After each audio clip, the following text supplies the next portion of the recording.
ചെറിയൊരു ഡിസപ്പോയിൻമെന്റ് എനിക്കുണ്ട്.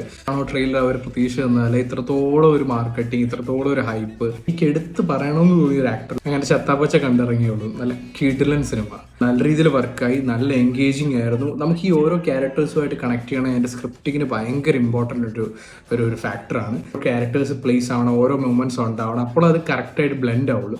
സോ എനിക്ക് തോന്നുന്നു ഈ കഥയുടെ ഒരു കോർ ആയിട്ടുള്ള സ്ക്രിപ്റ്റ് എന്ന് പറയുന്ന സാധനം നന്നായി വർക്കായി. മേക്കിംഗ് സ്റ്റൈല് കിടലനാണ്, സൂപ്പറായിട്ട് എക്സിക്യൂട്ട് ചെയ്തു. ഫൈറ്റ് സീൻസ് പരിപാടി ഭയങ്കര പൊളി.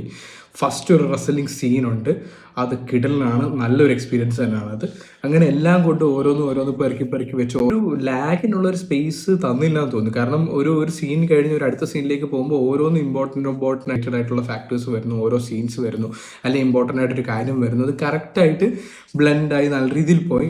ബാക്ക്ഗ്രൗണ്ട് സ്കോർ സൂപ്പർ ആയിരുന്നു, മ്യൂസിക് പരിപാടികൾ സൂപ്പർ ആയിരുന്നു. പിന്നെ ഓരോ ക്യാരക്ടേഴ്സ് എനിക്ക് എടുത്ത് പറയണമെന്ന് തോന്നിയ ഒരു ആക്ടറിലേക്ക് അർജുൻ അശോകൻ നല്ലതായിരുന്നു. ബാക്കിയുള്ള എല്ലാ ആക്ടേഴ്സും എല്ലാ റെസ്ലേഴ്സായിട്ട് അഭിനയിക്കുന്നവരെല്ലാം സൂപ്പറാണ്.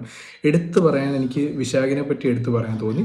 ബിക്കോസ് നല്ല പെർഫോമൻസ് ആയിരുന്നു. ചെറിയ എന്ന് പറഞ്ഞ ക്യാരക്ടർ എനിക്കത് ഭയങ്കര രീതിയിൽ ഇഷ്ടപ്പെട്ടു. അതിൻ്റെ ഒരു എക്സിക്യൂഷൻ, അതിൻ്റെ ഒരു പെർഫോമൻസ് വൈസ് അത് നല്ലതായിരുന്നു എന്ന് എനിക്ക് പേഴ്സണലി തോന്നി.